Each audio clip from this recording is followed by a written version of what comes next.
Good morning, everybody. Thank you.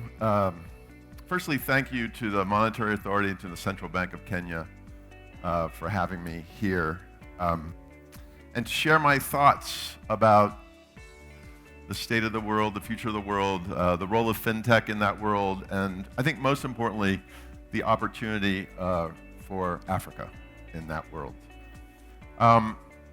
So the funny thing about my talk is it has very little to do with technology. And I know I'm at a fintech conference, I get that. And it has a lot to do with humanity. And one of the things I know about all of you, because you're human, is that 98% of you won't actually remember 98% of what I'm about to say. And I actually know that from my own personal experience because I came to the conference yesterday and last night in the middle of the night with jet lag, I'm lying in bed trying to sort out what happened yesterday.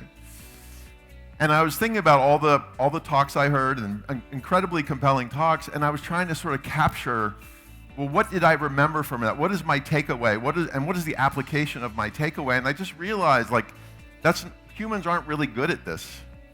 And so I'm going to help you by giving you the 2% of what I'm about to say over the next 20 minutes, the 2% that I think really matters. And it comes in two parts. So the first 1%,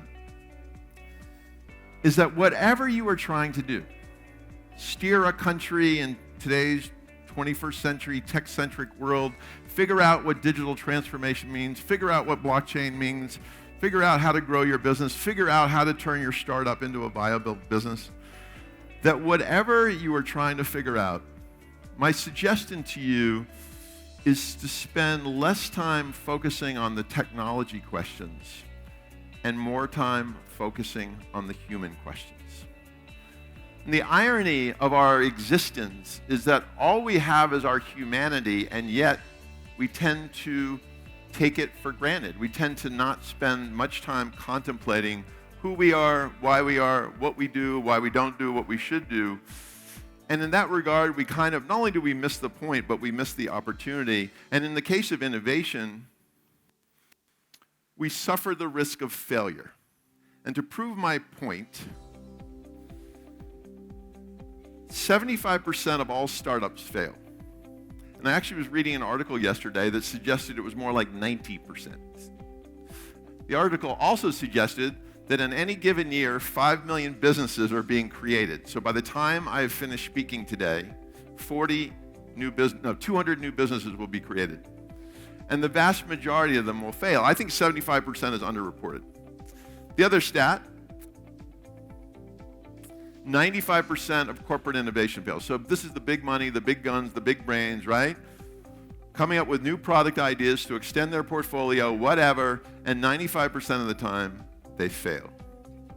And then the third one, 84% of digital transformation fails.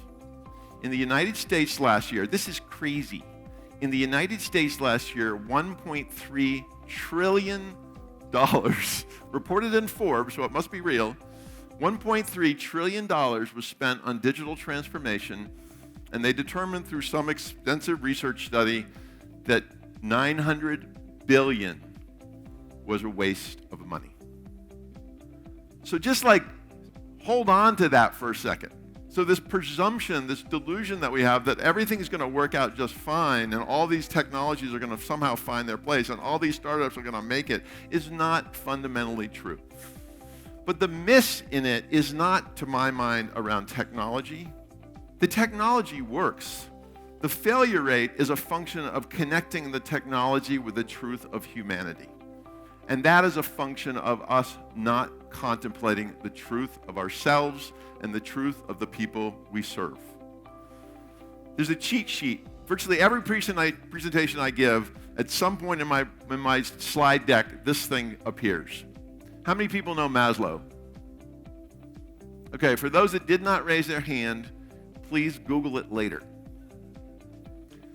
So Maslow was this psychologist in the 50s named Abraham Maslow, and he studied human behavior his entire career. And he arrived at this construct. And this simple view is that every decision we make, every behavior we have, how we look at the world, how we look at our existence, it's all through these filters, this hierarchy of needs, and it goes bottom up. So as we are contemplating something new, as we are contemplating adopting an innovation, we come from a place of a need for physiological need and safety need. That is how we look at the world. That is how we engage the rest of the world, is through these fundamental needs. And to prove my point, and you've already done it a little bit today, I want you all to turn around and introduce yourself to the person behind you. Come on.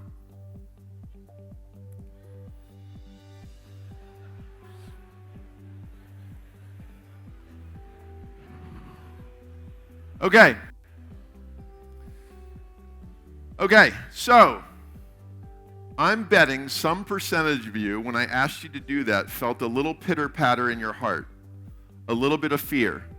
Like, oh my God, I'm now going to expose myself to a stranger. And the stranger might not like me, or in our primal way, the stranger might actually hurt me. So what's funny about that little moment is your customer, or your citizens, in the case of you that run countries, they feel the same way.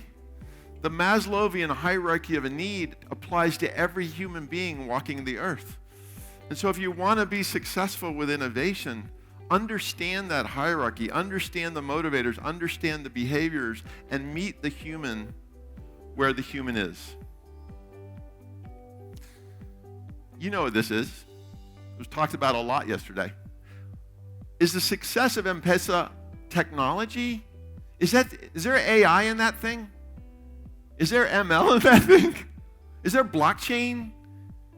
Stop. Do they use blockchain to make that happen? The success of M-Pesa is it meets humans where they are. It is a simple technology doing a profound thing. And I bet you if you took the Maslow... Hello.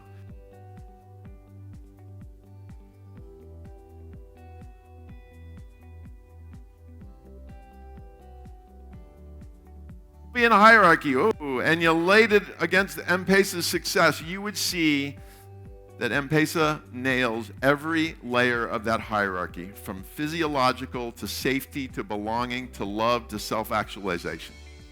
So if you want to be successful with innovation, understand the human and use that little cheat sheet called Maslow's hierarchy. It all points to this is not about technology, this is about humanity.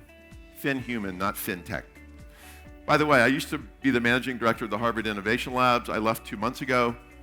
On my way out the door, I had a final meeting with the teams and my staff. And my last bit of maybe wisdom was this. The area of greatest learning opportunity in our lives is the area that we think we already know, and that is the area of being human.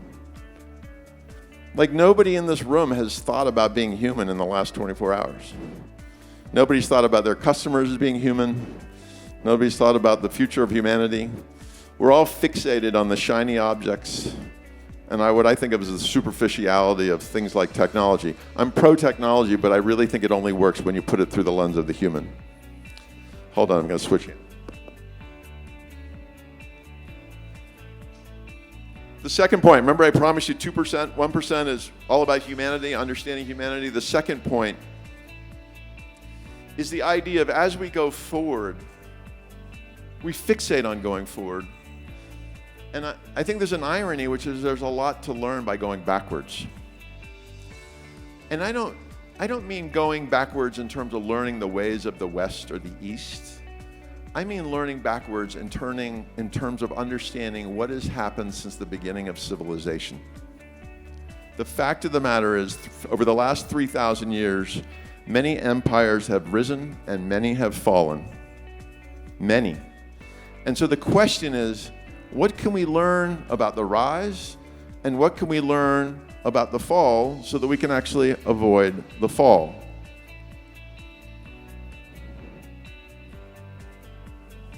The problem with this is we don't do this, right? We don't do this. George Hegel was a 19th century philosopher, said this: we learn from history that we do not learn from history. So there's a sort of corollary that goes with this, which is the definition of insanity is doing the same thing over and over again and expecting a different outcome. There's a lot to learn from history. Now the good news is, just like Maslow is a cheat sheet on our humanity, there's a guy named John Glubb, also around the 1950s, British guy, kind of a warrior philosopher dude, and he ended up studying empires, and that was his thing. And he ended up realizing that every empire since the beginning of time, Assyrian, Mongolian, Persian, doesn't matter, every empire has lasted about 250 years. Every one. It's quite remarkable. Everyone has risen and everyone has fallen. And he wrote this little treatise called The Fate of Empires. And in it, my view is a prescription on both how to rise and how not to fall. So it goes something like this. And this is crazy. If you I was a history major in undergrad. It's remarkably consistent. Every empire, every nation state that has risen has followed the same path. And the first path, or first stage, is the age of pioneer. And I think of this as the age of the entrepreneur, right? That we have a shared vision, we have courage, we have a sense of duty, we have responsibility, we're all in this together, there's self-sacrifice. We're doing everything we can to move the collective forward. And the age of pioneer is followed by the age of conquest, which in the old days meant physical conquest. I think in today's world, it means virtual conquest. And if not conquest, this thing called co-opetition, or just call it collaboration. Followed by the age of commerce. So things start stabilizing, the economy is doing okay, a middle class emerges, life is actually pretty good. And then the age of affluence. So in the age of affluence, money becomes the centerpiece or the center point of the majority of society's actions, and a divide emerges, and inequality emerges. There's a loss of duty, there's a loss of self-sacrifice, there's a loss of us being in it together. It is literally the beginning of the end, and money becomes all. A quote from Glubb's piece: gradually and almost imperceptibly, the age of affluence silences the voice of duty. The object of the young and the ambitious is no longer fame, honor, or service, but cash. This guy wrote this in 1950. Mission becomes money, an open society becomes closed, and the entity starts fearing loss versus celebrating gain. A highly protected state. And then the end of the end ends with two other stages. The age of the intellect, where we start belly button gazing, we start thinking we've got it all figured out. We intellectualize everything. We think rationality can solve any problem, and we begin to really lose touch with our humanity. And then the final stage, which is really depressing, is the age of decadence. You know anybody following this path? The funny thing about this is I think it applies to empires. I think it also applies to companies. Caton and I were talking earlier about, I think it applies to individuals.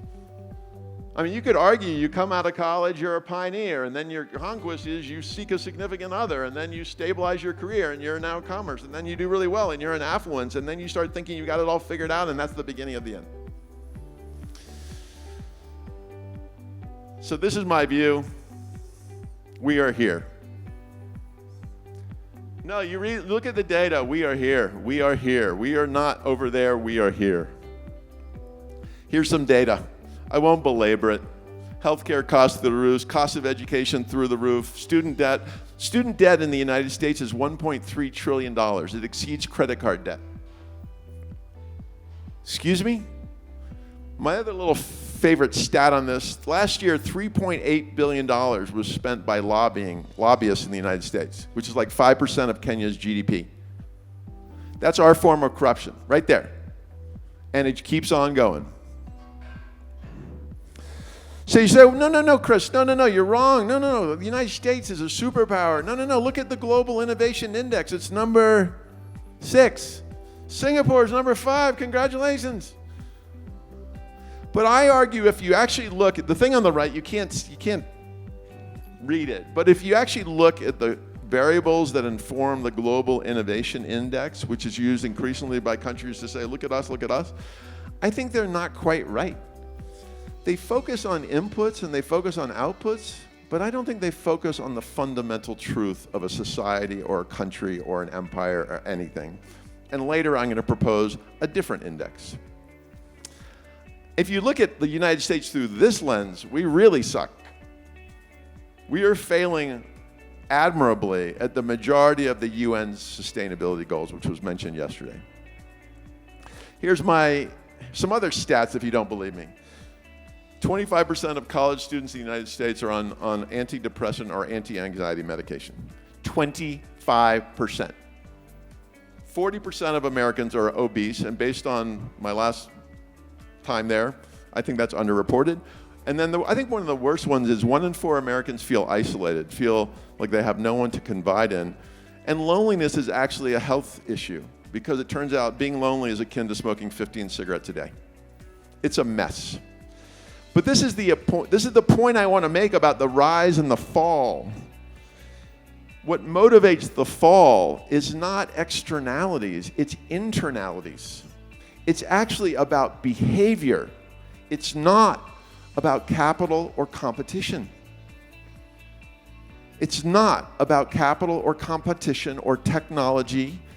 It's about how the society loses its way in terms of why it exists and what it is trying to do, and how the leadership of those societies and economies manage that path. This is what happens. This is what's happened, or what I've observed happening in the United States, and again, it applies to other empires. Hubris replaces humility, greed replaces goodness, cash replaces collective responsibility, and self-serving replaces self-sacrifice. I wrote that. So the point of all this is you can avoid this. And the other point of this is you are in the catbird seat because you fundamentally, this continent, this country, this collection of countries is fundamentally pioneering. And my point to you is hold on to that forever. Because the attributes of a pioneer are what it takes to survive and thrive in today's world. This is my terrible PowerPoint. My point is you don't go beyond the age of pioneer. My point is for any country in the world, seek to be a pioneer. That the rate of change is such that if you are not changing constantly, if you are not exhibiting the attributes of a pioneer, of an entrepreneur, you will get left behind. Now the good news is, my view, this continent has 7 attributes that line perfectly with successful entrepreneurs. Remember, I ran the Harvard Innovation Labs. I spent the last 4 years of my life working with thousands of entrepreneurs. And the attributes, the characteristics of Africa are the characteristics of successful entrepreneurs, successful pioneers. Give yourself a round of applause. Number 1, need versus want. Need creates drive. So I had this wacky theory. Many of my theories have no data substantiation whatsoever. So here's my theory. There are only 2 motivators of behavior change. Need versus want. Desperation versus aspiration. That's it. The problem with aspiration is not very effective. My example is I got to go to the doctor. I've been trying to lose weight for 10 years. I don't lose any weight. I go to the doctor. The doctor says, Chris, if you don't lose weight, you're going to increase your risk of a heart attack. I'm going to lose 10 pounds by Friday. Right? I want to lose weight, so what? I need to lose weight, I will lose weight. So aspiration doesn't work, desperation works. Need works. And then in the case of digital transformation, the reason why most digital transformation fails is because the organizations trying to transform digitally aren't motivated by aspiration. They're not motivated by desperation. They're actually motivated because they think they should because everybody else is. Number 2, resource constraint is actually advantage because it motivates a higher level of thinking, right? A more innovative approach. You have to be resourceful. In the United States, we have so many resources, we are becoming intellectually lazy. Number 3, lack of legacy infrastructure creates an open-mindedness, a willingness to try things and do things that others might not. I go to mobile payments. We are laggards. The United States is behind. We're so behind. And the reason why is because we have this legacy infrastructure and legacy culture that we're kind of stuck.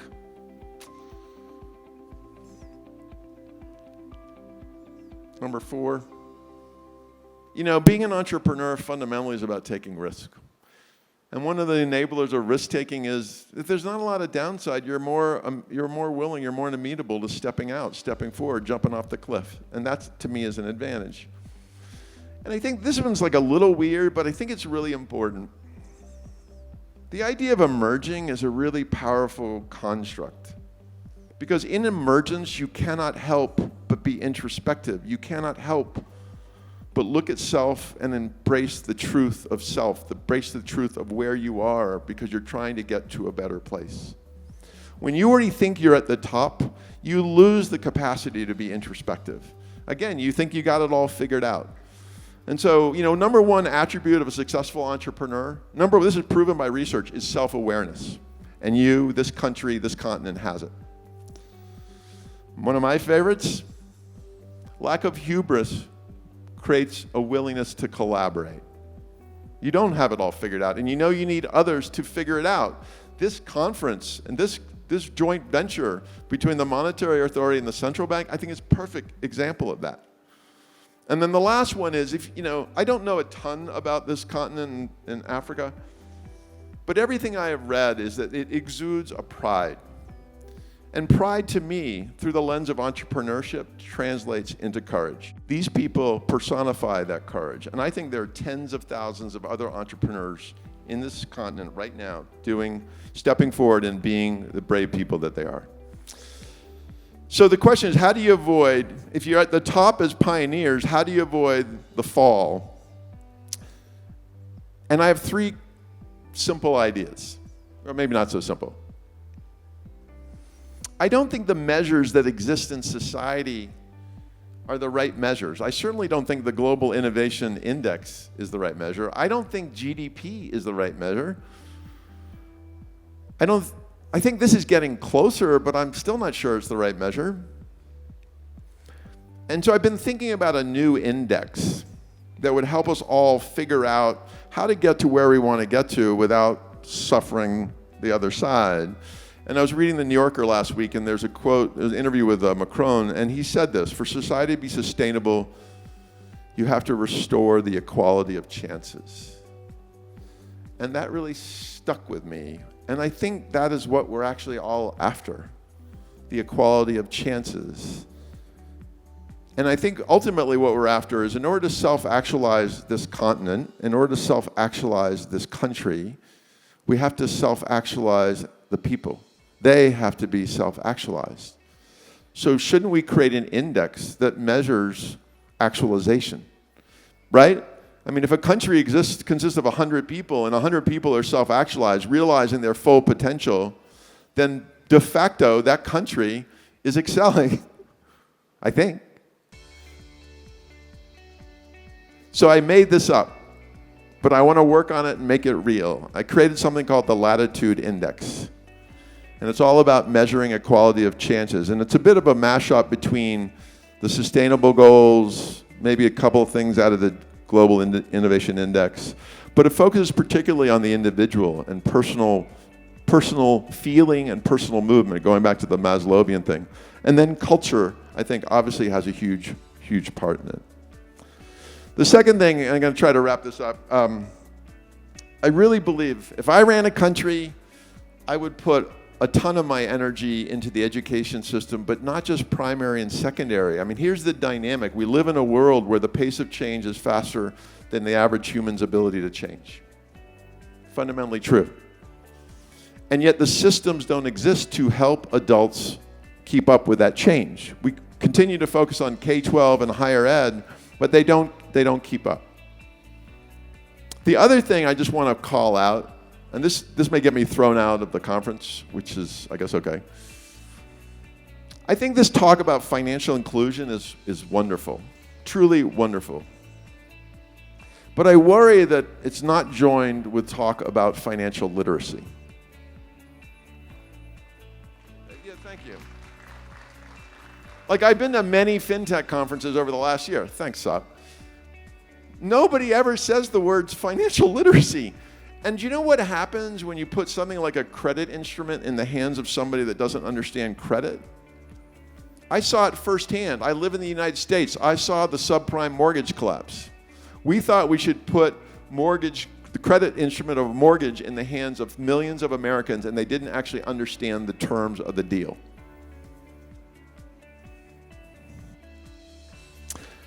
And the last thing I want to say about adult learning, I don't think this is about retraining. So Amazon just announced on Monday that they're going to spend $700 million retraining 100,000 of their employees. So you'd look at that and say, that's good news, right? That's good news. I think it is sort of good news. I think the issue I have with it is part of that training needs to focus on skills like resiliency, right?